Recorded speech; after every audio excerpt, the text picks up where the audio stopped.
Thank you, everyone, for joining us today. Annie Andrews is on the show. Annie's currently in the role VP of People at QGenda, but really looking forward to just getting to know you as a person, Annie. Yeah, James, looking forward to be on the show today. Just like putting the emphasis on getting to know you. And of course, like we can get into your position, what you're up to currently, but where are you from initially?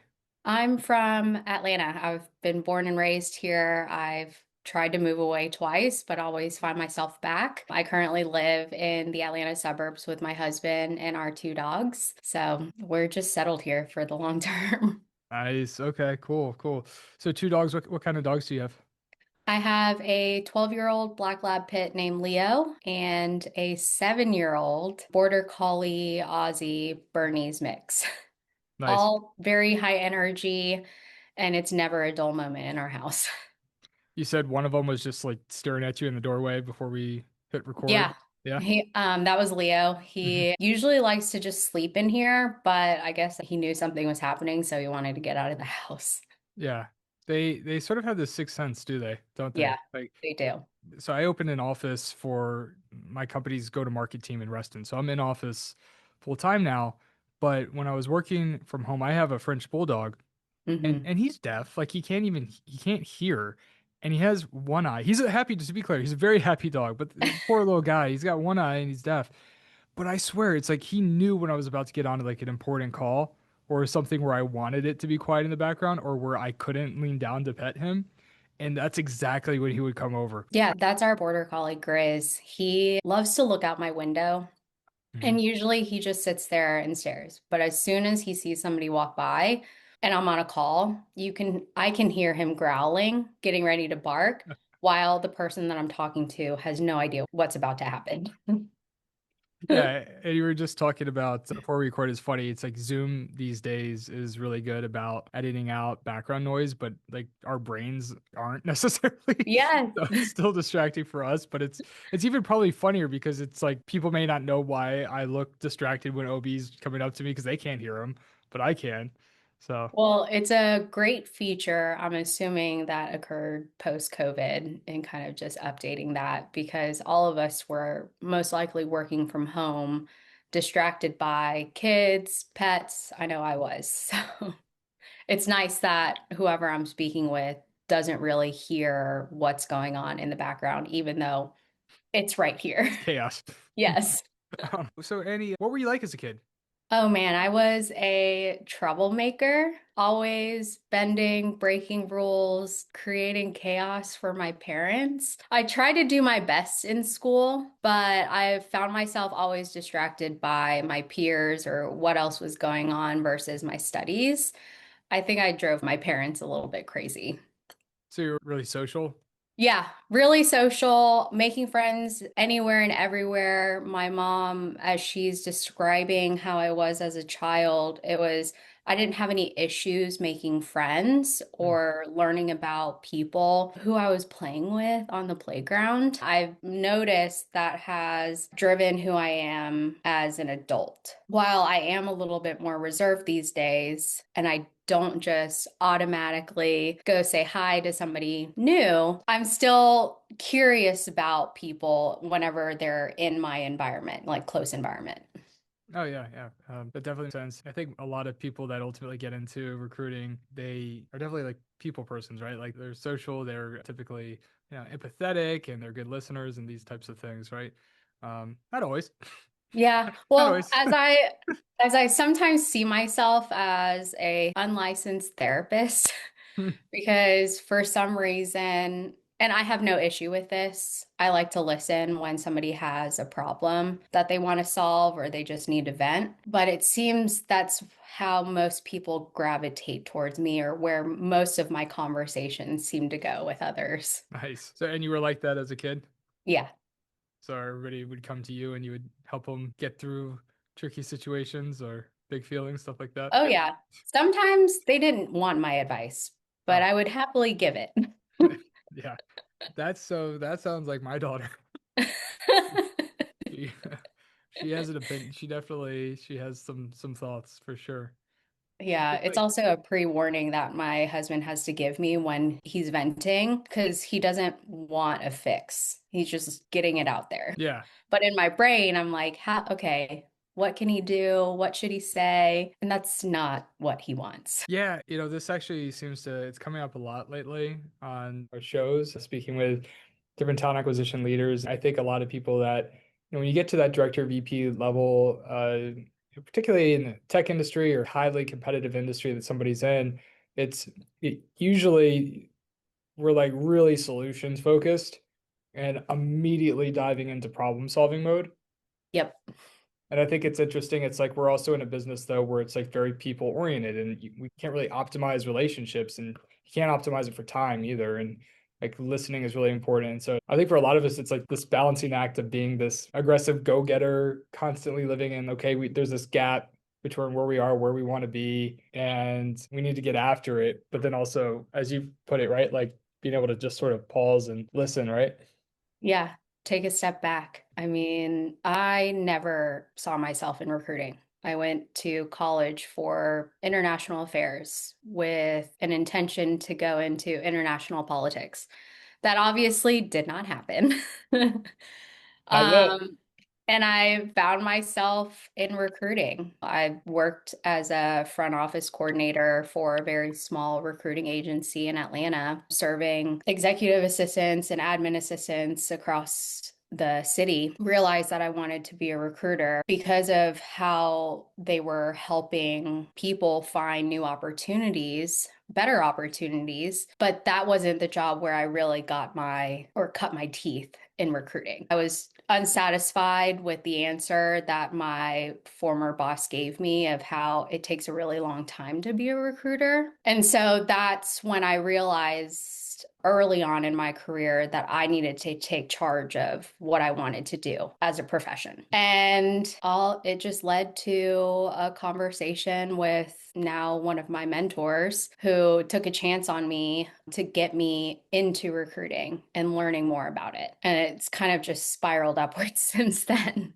So your first boss or manager that said it took a really long time to get into recruiting, what was the rationale? Like, what did they say it took so long to? At that time, I didn't really dig into it. The answer that I received was it just takes a really long time to be a recruiter. And I didn't want to press it because it was also the owner of the company. And I was just dissatisfied. I'm like, okay, well, what should I do then? And that reflect on what it was. But around the same time, I don't know if you're spiritual or the universe saying something. But my now mentor, former boss, he had reached out to me through LinkedIn with this opportunity. How could I say no? Yeah. So what do you think makes a great recruiter? Definitely someone who has good customer service, is responsive, and understands the role and the team well. They're not reading from a script. They're actually interested in learning about the candidate or the person that they're working through the interview process with. It's difficult, but they don't shy away from those tough conversations. It's also what I expect of my recruiting team. They should never let a candidate go through the process without knowing how they're doing. If there's no update, tell the candidate that there's no update, but they're working on it instead of letting time go by. Because I think that just shows the candidate that they care and that they're trying the best that they can, even with as little information that they have. Right. No update is still an update, or like Yeah. always over communicating. Mm-hmm. I think with the hiring team as well, right? There's particularly in tech and high growth environments, sometimes hiring teams can have like a fair amount of anxiety over, particularly when you first kick off a role, like getting those early wins, Right. which I think is every talent acquisition leader's nightmare is like, okay, you just got to give it like a little bit of time. We understand it needs to be done yesterday, but we're on it. So it's that over communicating motion of just constantly updating and sharing data. I Well, feel like it's that's so important. where it's really important to have a relationship with the hiring manager or the hiring team and knowing who they are. Hmm. That way, as a recruiter, you go into a meeting with them, set the expectation early on of the fact that the candidate's not just being interviewed by the team, but they're also interviewing the company. and making sure that it's a mutual fit. And I just think if that expectation is set early on, it's easier to work through the process. 100%. I wanted to talk to you a little bit about just when you're starting out and studying international affairs. I'm curious, what was your favorite class? Just tell me about that experience. What did you love about it? Oh man, that's tough. It was always my geography classes, anything around people and culture, and learning about the world and how different it is from the US. And that has also shaped how I approach recruiting in the sense that everyone has different backgrounds, different experiences, and it's just taking time to learn a little bit more about that and what makes them happy. It was less about the politics. I guess I didn't really enjoy that much as I thought I would, but it's always been about the people. Yeah, it sounds really interesting, and I'm wondering too, how much do you feel like what you studied in school influences how you think about people and recruiting and building companies today? Again, it goes back to the people, how I learned about different cultures, histories, and religion, but we won't get into that, and how that shapes a person in general. And taking that into how I approach recruiting and just understanding that the person in front of me has gone through something that I probably haven't gone through, or they've learned something that I haven't and learning that from them. But also, it's taught me to kind of put myself in their shoes. I've also been a candidate, I have interviewed at jobs or companies where I didn't get the role, but it always came down to how I felt about the interaction. And I don't ever want a candidate to feel like they were ghosted or they didn't have the right or enough feedback or they had a really negative experience with the hiring team. It really just comes down to like relationships and building that throughout the time that I have with that other person. So how do you get your team when you're hiring at a larger level of scale, right? To really focus and maintain relationships while there's also has to be an emphasis on systems, right? How do you strike that balance and keep that really human element in place and strong candidate experience? That's a great question. Well, again, it was just like setting expectations with the team on what my expectations were and the fact that they should be offering a high level of customer service to whoever they're working with. It's not just the external person, it's also the internal team. We have internal and external customers. We have to understand what's going on at all times. But it is a high pace environment or fast paced environment, if you call it. We're continuously hiring throughout the year. And thankfully, we have Greenhouse to keep us organized, where it keeps all of the recruiters kind of on top of where they are with each role that they own. And so I haven't had much of an issue over the time that I've been here with recruiters not getting back to their teams. Of course, there are slip ups. Not everybody's perfect. We all do get very busy. And it's just that friendly reminder like, hey, don't forget, let's follow up with this person. It seems like almost more than systems too, just like every other role we hire for, hiring the right recruiters that have that top of mind that seem to really care and have maybe a high level of empathy and understanding and accountability too, right? It's not only just caring about people's experience, but it's also just like that performance mindset and self accountability to deliver and you know over communicate and all these types of things, right? I mean, how do you think about that when you look at hiring recruiters? Like, how do you evaluate or what are you looking for? So you kind of just mentioned it, accountability. Hmm. It's one of the values that I have as a person, a leader, and my expectation of all of my team members is to really own up to their responsibilities and their mistakes. And it's also what I look for when I'm hiring because I know nobody's perfect. I have also found myself in a position that I've almost lost my role for it. But it's understanding like, did they take accountability? What did they learn from it? And have they actually incorporated that into their habits? Yeah. But also integrity. I don't think anybody likes to be lied to, but it goes back to accountability is like being honest when it happens. Like it's okay to make mistakes. It's figuring out how you move on from it, being open and honest about it. How do you create a culture where your team feels comfortable?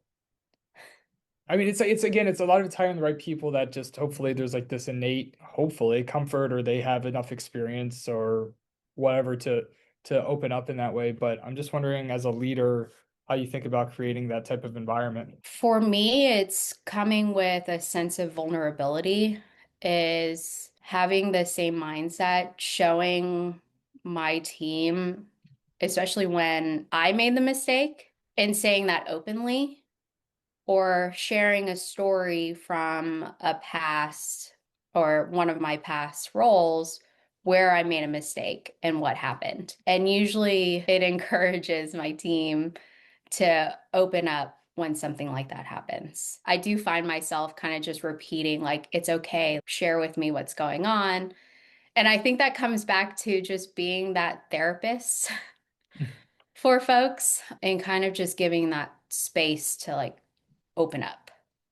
Yeah, I think so. It's making sure that you also investing time in the one-on-one relationships with every person on your team. Is that Oh, yeah. absolutely. Not just learning about, what their strengths and weaknesses are as a professional, but it's also learning about the person. What makes them tick? What do they do outside of work? What do they care about? Because work makes money, but it's not everything. And it's important to get that holistic sense of who they are as an individual. Yeah. So speaking of which, I would be curious to learn more about maybe some of the most impactful personal experiences that you've had that you feel like influence how you work with people today and how you think about hiring. Is there anything that really stands out throughout your life as something that's been really impactful and how you operate today as a leader? Oh, that's tough.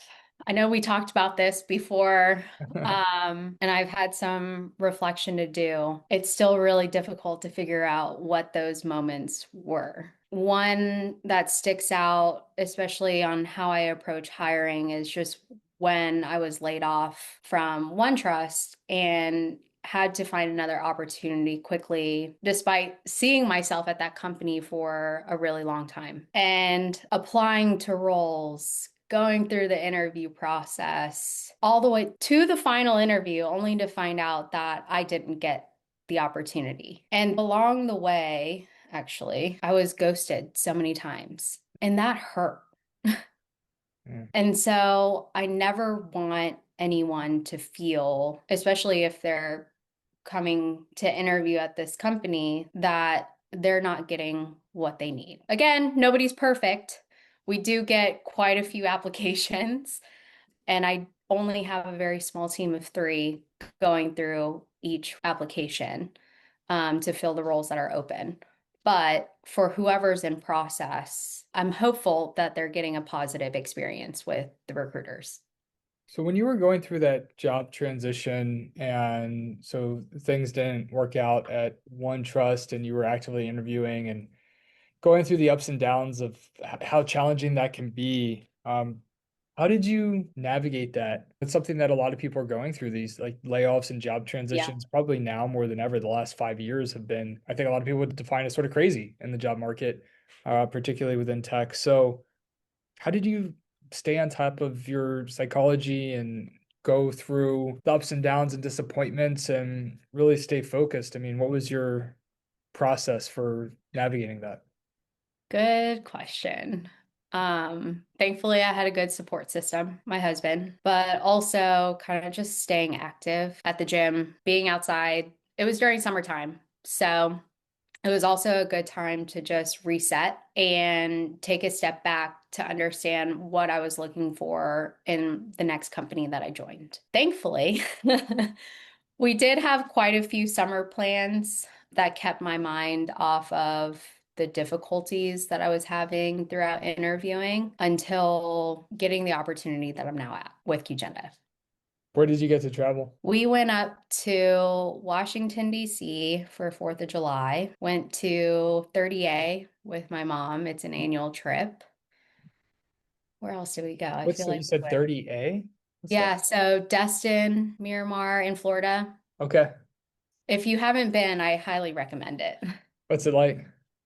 It is like turquoise waters, really peaceful, although it's gotten more popular over the years, so you're going to run into multiple crowds. But even during the off season, it's just relaxing. We always get a condo on the beach or facing the beach where we can open the balcony to hear the water. And it just, I don't know, it's like the best place on earth. Well, so look, I'm excited to learn also just more about what you're building now at QGenda. You're in this role now where you have made it to a VP of people. As far as I understand, overseeing talent acquisition and people ops, is that right? Yes. Okay, cool. What is your team looking to accomplish over the next year? And just it'd be cool to understand what those goals are. And then we can also talk about your own professional development and personal development and how you plan on accomplishing those goals. I'd love to have that conversation. Kind of what we're working on right now specifically is a core values refresh.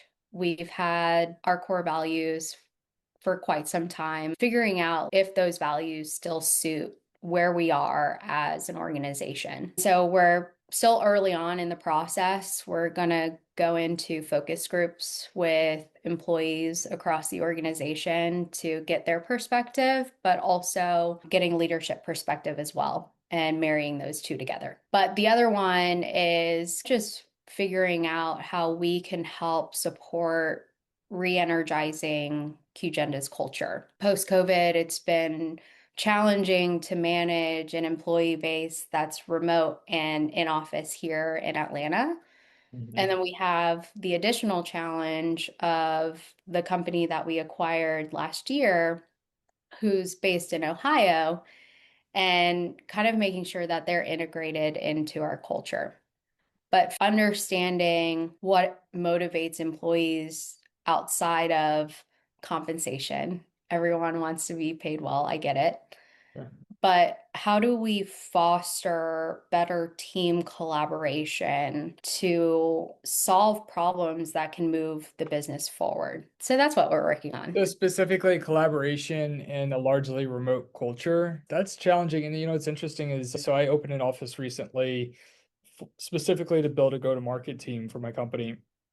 And the rest of my company is remote. And it's been fascinating to see really just how much faster we've been able to move and how much easier it is to collaborate being in person. And it's sort of, I've kind of gone like full circle on remote where at first I was all about it. I was like, oh, you don't need to meet like Yeah, ever. well, there are pros and cons, Right. right, to everything. And having a remote workforce, it builds a door where you're able to access more talent. Mhm. However, it is very difficult to get those employees feeling connected to the culture when they're not in person. Yeah. And that is something that we're recognizing. I don't think we're the only company going through these challenges at all, but it is easier to collaborate in person because everyone's just right there. If you have a whiteboard, you can have a full discussion, write things out. You're also able to read like how people are feeling versus being on Zoom. Yeah. How do you help people become more connected when they're remote? What does that really look like? 'Cause it's really challenging, right? Yeah, Like, no, yeah. it definitely is. So currently we offer monthly and quarterly events that invite remote employees to join virtually through learning about like whatever our culture Vibe Patrol has planned for the month and learning about MLK, Black History Month, or some type of heritage month. But also we have, gosh, what else have we done? We've done a holiday event for our remote employees, actually, where we invited all of the company Mm, to join. We had dueling pianos and trivia. A lot of people were engaged. It was fun. It's always a hit. nice. Um, but then we also have two events for our sales or go-to-market team and our prod dev team where they have an annual summit that allows remote employees to come here in person as well. So there are different opportunities that we try to keep our remote folks engaged. It's not perfect, but we're still working through how to make that better Well, here yeah, and and there. it's great that you do essentially an annual event where all of your remote team does come in person. So, I mean, I think that that's really important too, right? Like doing an offsite or having some kind of annual event, whether it's an SKO or something that pulls everybody together. Yeah. I mean, SKO is going on right now. It's the second day, Yeah, where sales, marketing, and marketing team are together to look forward to this year and how do we improve from the last. yeah, for sure. That is in Atlanta, Yes, where you're it based. is. How big is the team in Atlanta? Oh gosh. Probably about 425 Okay, that's a fair amount. people. And then remotely. Remotely, about half of that as well. Actually, take it back. We Hmm. have over 500 employees here in Atlanta. Some about 425 come into the office on any week, within any week. And then we have some Atlanta remote folks that live near the office, but they're on a team that doesn't really require it. Got it. But then the other third of the company is fully remote.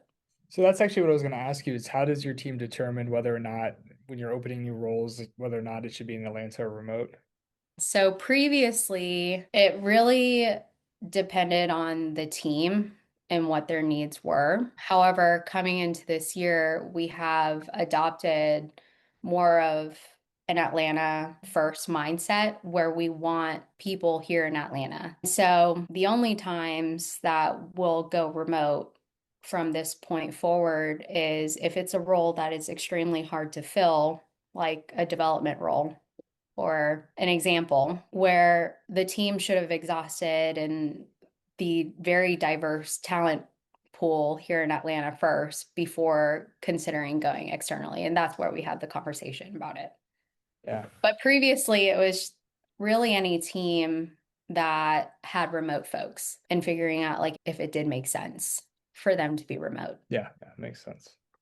And so it's primarily, would you say more so on the engineering side? Yes. Yeah, okay, cool. What about international? Like what, any presence there or No, we no? are just here in the US. That makes things a little easier, I guess, It right? does. I have hired Knowledgeable people. internationally, and it's always fun to learn about different employment laws. Yeah. Yeah. Well, I guess now it's a little easier. They have like Deal and some of these other, but I guess when you're getting to around the company size that you're at right now, I don't know if you can still leverage companies like Deal or if that's more of an SMB or a smaller SMB solution. I'm assuming it just gets more complicated the bigger the company gets, right? It does, but it's always a good challenge to have. I don't think we've really had any issue of finding good talent here in Atlanta either. Well, that's good. That's great. That's also one of the reasons it's like the employer branding candidate experience is so important for working like within one market. Yeah. Particularly if it's one market. I mean, even if it's not, but you really want to have strong relationships with the market and even with the candidates you may not hire initially.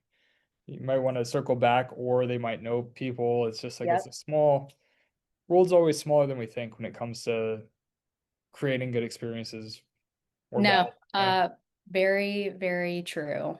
Even when I was navigating through my own job transition, I leveraged my network quite a bit. And it also made me realize how important it is to invest in certain relationships because you never know who they're going to know or who you're going to run into that knows them. Hmm. And it also kind of goes into making sure that we're providing a good experience to whoever's interested in the company because they might be more willing to refer somebody that's a better fit.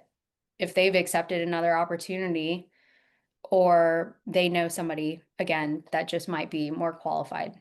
Yeah. Yeah, I think so. I think you're doing it right when it's even Glassdoor these days, people can leave reviews for the quality of the interview process even if they're not hired, right? Uh, Yeah. And I will have to say, like, it used to be the bane of my existence, Glassdoor. oh yeah. I know a Especially few executives, because one or most two that have said that. people who are likely to leave reviews are the ones who have had a negative experience. Seriously. And it's less likely for positive reviews unless they're encouraged to. And at that point, it almost doesn't feel genuine. Yeah. So I try to ignore them unless there's something that is glaring that needs to be addressed. hmm And it usually is, So especially within here. so your team, you don't ask employees to leave Glassdoor reviews because you feel like if you ask, then it skews it, or because I it's feel still like it important, right? Like does. you It still is want to. important. While, yes, I would encourage employees, if they're having a positive experience here at QGenda, to leave a review. But we're not going to push it constantly where it feels disgenuine. Yeah, for sure. It's like it has to be done in like a tasteful Yeah. way. I think it's interesting. One way that I've thought about doing, I've implemented this before at companies, is to have it somewhere like in the employee life cycle, the onboarding life cycle. It could be 3 months is like the absolute earliest, but even at a 12 months check-in or a 6 months check-in or something where it's like a timing trigger where after a certain period of time, something is sent out like, hey, we'd love to hear from you. Yeah, so we actually have that here. You do? We Cool. we implemented Leap some 2 years ago hmm as our primary survey tool to get a feel for how employees are feeling within their journey at the company. So the earliest survey that they receive is an onboarding survey that's sent 30 days after they've started with a company. And then again at 12 months to see how their first year has gone. But then there are 2 times per year where we do a poll survey to get a good idea of how our entire employee base is feeling. We actually just did one at the end of December. Probably a terrible time to do it because most people are trying to wrap up for the rest of the year or they're already on holiday vacation. But it still gave us a good insight because we launched the first poll survey at the beginning of the year, and it was a good picture to build on Yeah. where we ended. So at this point, right, you've been in the VP of people role for QGenda, and I think you've been there for what, I think like close to, was it 3 years or 4 years? So I'm coming up on 4 years this August Mm. with QGenda. I've realistically only been in the VP of People role since the end of June of last year, Oh, okay, cool. and it has been a fun journey. Nice. Because I seem to find myself in positions where I have to learn very quickly and be able to execute. For sure. What role At were that you in time, before? well, Like I'm sorry. which role were you in before that, and then before? So I've had essentially 3 roles since joining QGenda. It seems I've done something every single year. I joined as the director of talent acquisition until our HR director left, and I spoke with our chief people officer through a career conversation of telling her where I saw myself in 10 years, which was in a role similar to hers, chief people officer. And being the director of people and talent, where I oversaw recruiting still, but also our HR business partner team, it gave me an opportunity to really dig into the employee experience lifecycle for the company, from how we're hiring to when somebody leaves, and understanding how that person felt as they were leaving and why. And then I'm grateful for the opportunity. But when our chief people officer left, they promoted me to this role. And it's been a fun journey since then. So when you're looking at your future and who you want to become professionally and as a leader, what are you focusing on right now? Like, how are you focusing on growing and continue to improve? Yeah, so for me right now, it's learning about the areas that I don't have a lot of experience or knowledge in, which is total rewards. So learning about compensation, learning about benefits, Mm. and how to shape that for employees, but also making sure that it makes sense for the company. Everything that I'm working on right now is juggling between the employee experience and making sure that it makes sense for the business, which is incredibly tough. Yeah, I bet. But also, just as a leader and as a person, what I'm working on is speaking up more. I realize when I'm in situations or rooms where I'm unfamiliar with a topic or the people in the room in general, I'm usually more reserved and quiet. It's often noticed, or it has been brought up to me in the past. And what I'm working on is kind of gathering my thoughts quicker so that I'm able to speak up in the room. Yeah, And that I don't understand why, but that's always been really tough for me. And so, because I know that's tough for me, I know that might be tough for some people on my team who, whenever we're in the room together, they're less likely to say something. So, it's making that conscious effort to call them out and to get them to open up because everyone has an opinion or perspective on something. They might have a great idea. Why not hear it? sure. So for your own development, getting more comfortable speaking up in different situations, environments, in different rooms, right? Curious, how do you go about doing, is it really just about making a conscious effort, like, okay, I'm gonna get into this meeting and I'm gonna say something, like I'm gonna find a way to, I mean, how do you approach that? Because you're right, I think that that's very normal, right? Sometimes it's particularly if it's a new environment, for instance, or it's again, it's Yeah. people that you may not know as well. Is there something you do to sort of like psychologically pump yourself up, or what do you do?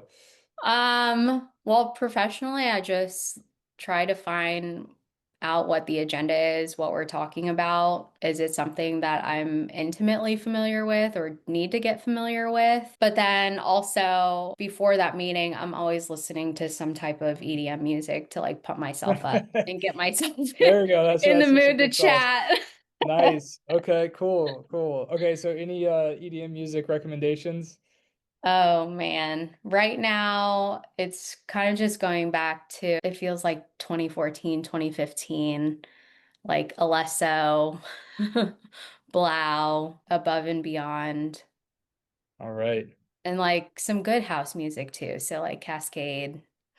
Cascade. Cascade. Is Yeah, that the one that did what was it? I'm trying to remember, that rings a bell, but I can't remember. I feel like if I looked it up, I could remember the songs. But they probably. had some big songs, right? Oh yeah. Yeah, yeah. Yeah, EDM is solid. Also, what I like about EDM is that it's not like negative. It's No. like just so happy. Yeah. It's all about positive vibes, like Yeah, loving everybody. And it's just another type of culture that is feel good, yeah, knowing everybody's totally different, but everyone's also there for a good time. yeah. EDM just makes me think of like dancing on a beach or something, Yes, absolutely. right? Yeah, that's awesome. It's like a good like pump me up. That's a good takeaway. I'm gonna Yeah. take this one away. Okay, cool. So it sounds like you're in this chapter now where it's you've advanced a ton professionally. You're still looking at this. It's almost like this professional and personal growth, putting yourself out there, right? Yeah, well, I I'm also also now in a position, I'm sorry to yeah, no, go for interrupt. it. Now I'm in a position where a lot of people look at me to make decisions. Hmm. And so I have to be confident in what I'm saying. And that's sometimes scary to think about. Yeah, of course. Yeah. Particularly when you feel like you're coming in as a leader too, and you want to lead by example for your team, right? Yes. Yeah. But I think the cool thing is just being able to be open about it, right? Because chances are they're feeling the same way, or a lot of people are. So I think too, it's like it's okay. I would say it's okay when people see that, right? Because it's like it's very human. and it's relatable. I don't know, I think one thing like as a leader, like I've learned to be more comfortable sharing things with my team, like areas for improvement that I'm working on, things that I struggle with. I feel like maybe earlier in my career when I was less experienced, I really tried to put up this, I don't want to say a facade because I was genuine. It's just like it wasn't maybe sharing the full picture of who I was, but ultimately what that ended up doing is it kind of put a barrier between me Yeah. and other people where I didn't have the same type of relationships that I have now, which feel a lot closer, like in different areas of my life too. It's not even professionally. And I've noticed that that actually has led to me being like a much better leader. And frankly, when it comes to people making, even like talk about decision making, a lot more collaborative and able to relate and understand other people and like really get their perspective, right? So it's like I think to an extent, like being vulnerable and transparent about, things that we're working on, right? Like it actually helps us be better leaders. Yeah. Even, I mean, I lean on my team who used to be my peers for their expertise in the areas that I'm unfamiliar with so that they can teach me something.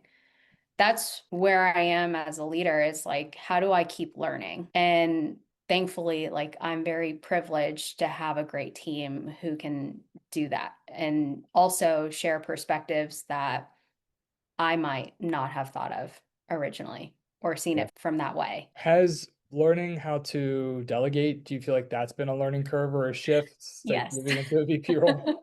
Yes. Yeah. Yes, absolutely. Even before stepping into this position, I've always been the type of person to get things done and done quickly so that I can move on to the next thing. I can't do that in this role. I can't manage everything, have the answer for everything, do everything for everyone. So learning to delegate has definitely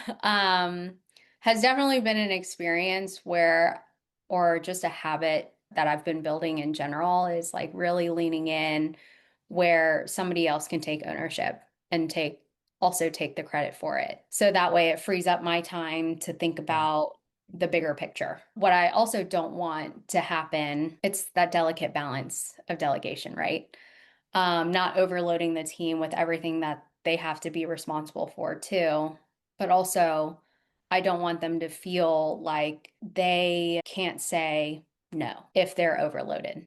And so Yeah. for me, it's always asking the question like, hey, do you have the bandwidth? Because I need help with X. I feel like that's part of also building the culture, making sure people feel comfortable admitting mistakes or asking for help or saying no. It's again, it's that getting back to even what you said, like you're working on, it's like continuously, maybe there's like this sense of connection and vulnerability and sharing like where we're at in our professional journeys and creating that environment. And it sounds like it's really important to you to lead by example there, because that's what allows other people to feel comfortable being able to say no to you, for instance, right? Yeah. Although I feel like I have a team very high performers who are always willing to take new things on. So sometimes, like, I'm a little bit more clinical on when I ask for help or if I can just get something done Hmm. because they're most likely to say yes. Well, yeah, there's that too. It's like I've definitely had situations where you ask somebody if they have bandwidth and they, They're like, even yeah, despite my best efforts to create a culture where people can say no, it's sometimes a lot of people just they don't like saying no to the boss, right? So yeah, you always, it's like having your own kind of pulse check on the situation, yeah. kind of asking additional questions to uncover, right?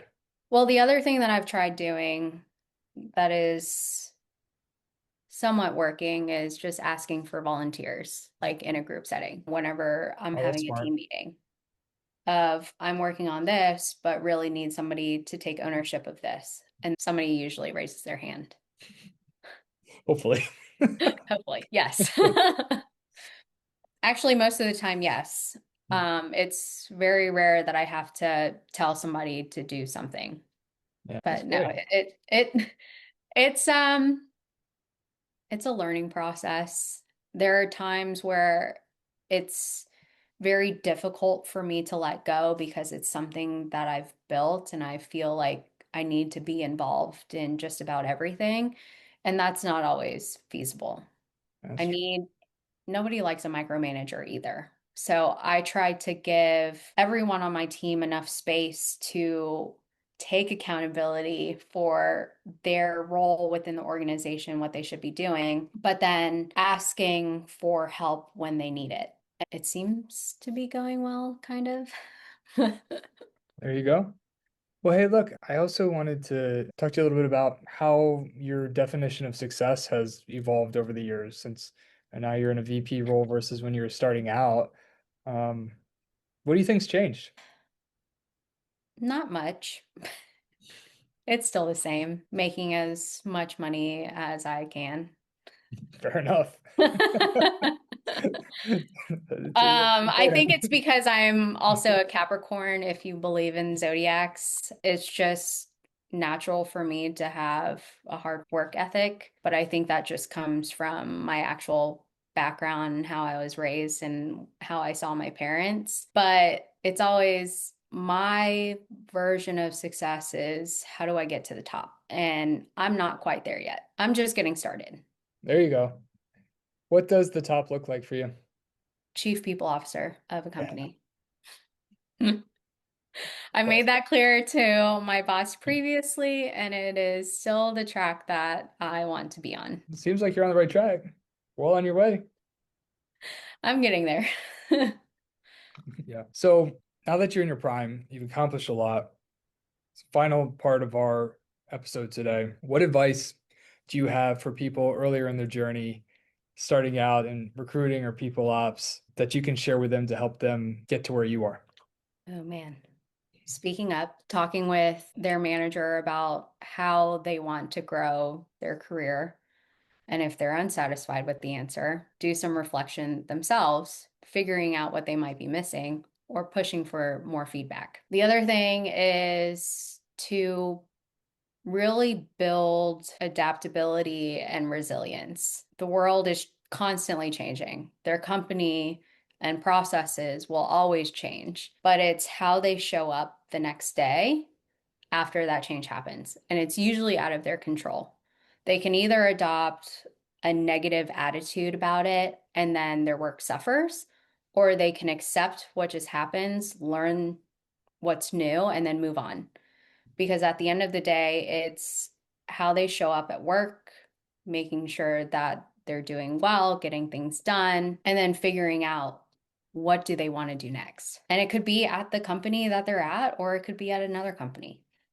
I love it. Well, Annie, this has been really insightful. I know that everyone tuning in can learn a lot from you and your progression and what you've been doing over the last several years and the relatable experiences and growth curves that you've gone through throughout your career. So thank you very much for joining me today on the show.